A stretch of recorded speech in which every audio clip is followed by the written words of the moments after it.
Ladies and gentlemen, welcome back to Gaming with me, Tony Mo, and I'm here today to kick off my coverage of Destiny 2. We're going to be breaking down the Destiny 2 gameplay reveal stream bit by bit, taking a look at the different segments, I guess you could say, of the reveal. We'll be talking about things like exploration, which we'll start with today, guns, weapons, supers, story, pretty much everything they revealed that I find interesting and that I think is important to know when it comes to getting in or getting excited and ready for Destiny 2.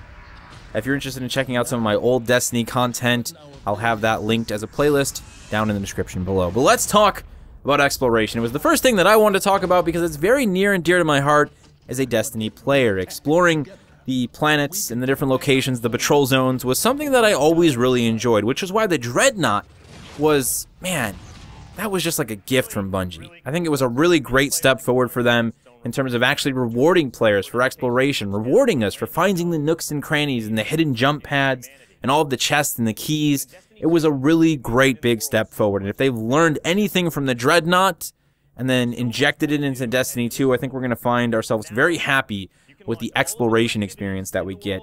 What they showed in the gameplay reveal during the stream was very promising, so let's talk about some of this stuff, starting with the 4 new planets that are going to be featured in Destiny 2. The first one is what they're calling the EDZ, or the European Dead Zone. So this is where humanity has gone after the collapse of the tower and, you know, the last city, so on and so forth. Bungie claims that it is the biggest zone they've ever made, potentially twice as big as anything else they've ever made. Now, size is definitely important. The patrol zones in Destiny 1 were admittedly a bit small, but the Dreadnought was a prime example of density over size to make something that was really special and something that felt really explorable and, you know, actually kind of difficult to understand. It wasn't like you just hopped down into the Dreadnought and knew exactly where everything was in the first day. It took you some time. So while size is important to me, I think that density is just as important. And I really hope that they take a look at games like Breath of Wild. I think Breath of Wild is a very great example of a game that rewards players for just going out and looking for things. They make mention that they've hidden things, that there will be plenty of bits and pieces to find in all of the nooks and crannies, and that definitely excites me. Now, the next 3 planets are all tied to the members of the Vanguard, so Zavala, Cayde, and Ikora. This is part of the game's story. They've basically gone their own separate ways now, they're on their path, their own path, searching for answers, and you as a Guardian have to visit these locations, help them with whatever's going on, I imagine, and then reunite them to reclaim the tower from the Cabal.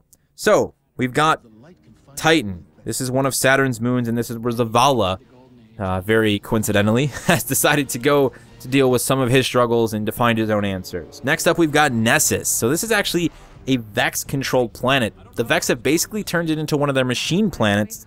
Interestingly enough, this is where Cayde has decided to go. As we can tell, Cayde likes to get into trouble, and that is very much continuing here inside of Destiny 2. Last, we've got Io. This is one of the moons of Jupiter. It's also the last place that the Traveler touched, so it is considered very sacred to the Guardians, more specifically to the Warlocks. So this, of course, is the location that Ikora Rey has come to.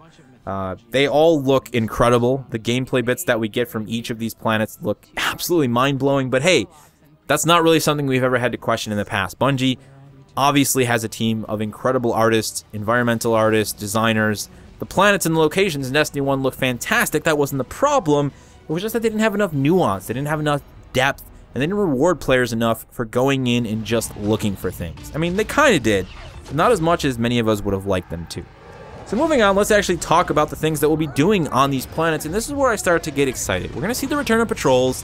That's still going to be a part of it. Hopefully they've revamped them, made it a little bit more interesting. Public events are going to return. We're going to see random encounters with heroic-type enemies.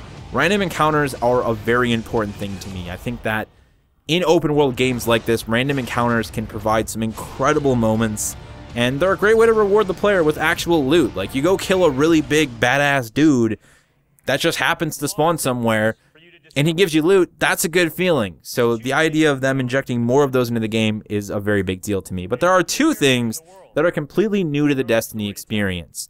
One is called Adventures, and the other one is called Lost Sectors. Adventures are actually quests given to you by NPCs. Quests that you'll be able to track via the game's in-game maps. That's right, we've actually got maps now for the locations we're going to visit. Thank you very much, Bungie. You know, it wasn't just about like, oh, I don't want to go search for a map on Reddit or wait for someone to make a map of the Plaguelands. No, I just want a map because maps, they're cool. You know, they help me check off my list of things I've done, places I've gone, people I've seen.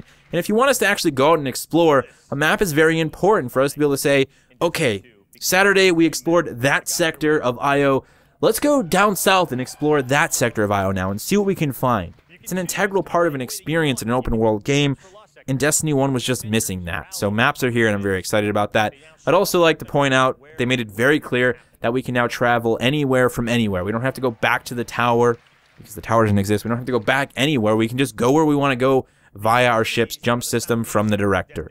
That's pretty cool. That's going to cut down on nonsense and let us just get to the fighting, get to the exploration, get to the action that Destiny 2 is going to have to offer.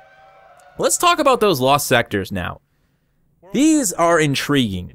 You know, when we just break it down to what they are, they sound kind of like, okay, it's all going to be about the execution. The idea of a lost sector is just that. It's a lost sector. You're going to go out and hunt for these things, and if you find them, they're sort of like spelunking, like a rabbit hole. You're going to jump down this cave or, you know, go into this portion of the map that you didn't know existed before.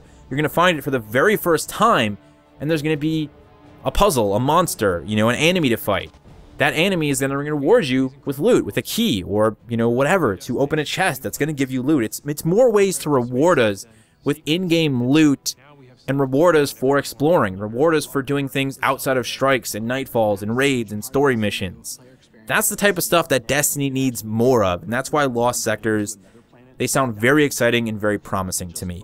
I'm really looking forward to all of this. I'm someone who really does love exploration in games.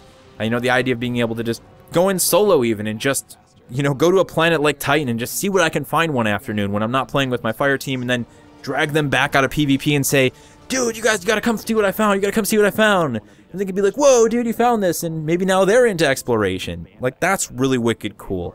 I'm really excited to see where Bungie goes with this and how it actually plays out once we get our hands on the full game, once we get our hands on the frickin' beta even. This just bodes well for the open world portion of Destiny 2. I cannot wait to, number one, just explore the worlds, the environments that the artists at Bungie have created. Number two, though, to go kill some monsters in a lost sector and to get some sweet, sweet loot. Let me know how you guys feel. What are your thoughts on the gameplay reveal, the stuff that we saw for exploration? Do you have any concerns or questions? Is there anything that you need Bungie to answer before you even feel slightly confident about exploration being enjoyable in Destiny 2? Let me know down in the comment section below. Stay tuned right here. I'm going to be doing more Destiny 2 coverage throughout the day, throughout the week, pretty much well into the beta and beyond. Thank you so much for watching, and as always, remember to play smart, remember to play to challenge yourself, and most importantly, remember to play for fun.